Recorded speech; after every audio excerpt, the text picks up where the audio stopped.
Welcome back to DD life vlog. இன்றைக்கி நம்ம சேனலில் சூப்பரான கடை ஸ்டைல் இட்லி சாம்பார் தான் பார்க்க போகிறோம். அதுக்கு துவரம்பருப்பு, 2 தக்காளி, 3 வெங்காயம், பச்சை மிளகாய், கருவேப்பிலை, கொத்தமல்லி, காய் வெஜிடபிள்ஸ் வந்து நீங்கள் எந்த வெஜிடபிள்ஸ் வேணாலும் போட்டுக்கலாம்.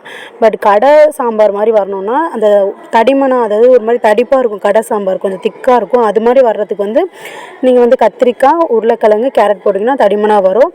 சில பேர் வந்து பரங்கிக்கீத்தை வந்து கட் பண்ணி அது மாதிரியும் போடுவாங்க. ஃபஸ்ட்டு வந்து நம்ம குக்கரில் வந்து பருப்பை வந்து வேக வச்சுக்கிறோம். பருப்பு மட்டும் கிடையாது, பருப்போட மஞ்சத்தூள் ஆட் பண்ணிக்கிறோம்.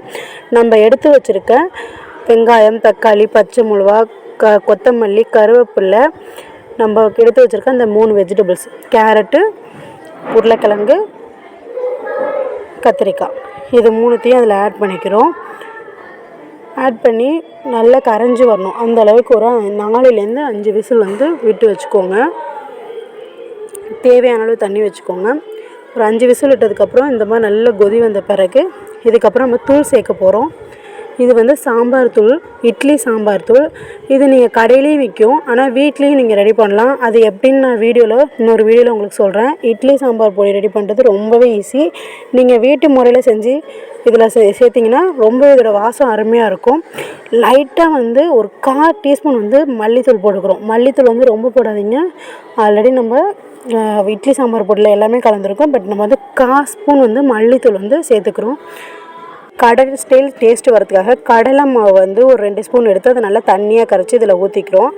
அடுத்தது தாளிப்புக்கு வந்து கடுகு, வெந்தயம் போட்டுக்கிறோம், வரமிளகா, சீரகம், இதெல்லாம் தான் நம்ம தாளிப்புக்கு எடுத்துக்க போகிறோம். கருவேப்பிலை, கொத்தமல்லி வந்து மேலாப்பில் சாம்பாரில் போட்டு இறக்கிக்குவோம், வாசமாக இருக்கும். தாளிப்புக்கு வந்து இந்த மெத்தடில் செய்யுங்க, ரொம்பவே வாசமாக இருக்கும். அந்த சாம்பார் தாளிக்கும் போது அவ்வளோ வாசமாக இருக்கும். இன்னும் வரமல்லி இருந்தாலும் நீங்கள் வரமல்லியை வந்து லைட்டாக இடித்து இதில் தாளித்து நீங்கள் சாம்பாரில் ஆட் பண்ணிக்கலாம். அப்படியே கடையில் செய்கிற அப்பே இட்லி சாம்பார் மாதிரியே இருக்கும், அவ்வளோ டேஸ்ட்டாக இருக்கும். ரொம்ப ஹெல்த்தியானது. காய்கறி சாப்பிடாத குழந்தைங்களுக்கு இந்த மாதிரியான இட்லி சாம்பார் செஞ்சு கொடுத்திங்கன்னா ரொம்பவே விருப்பப்பட்டு சாப்பிடுவாங்க. நம்மளோட இட்லி சாம்பார் ரெடி ஆகிட்டு என்னோடய சேனலை பார்த்ததுக்கு ரொம்ப நன்றி. தேங்க்யூ. தேங்க்ஸ் ஃபார் வாட்சிங்.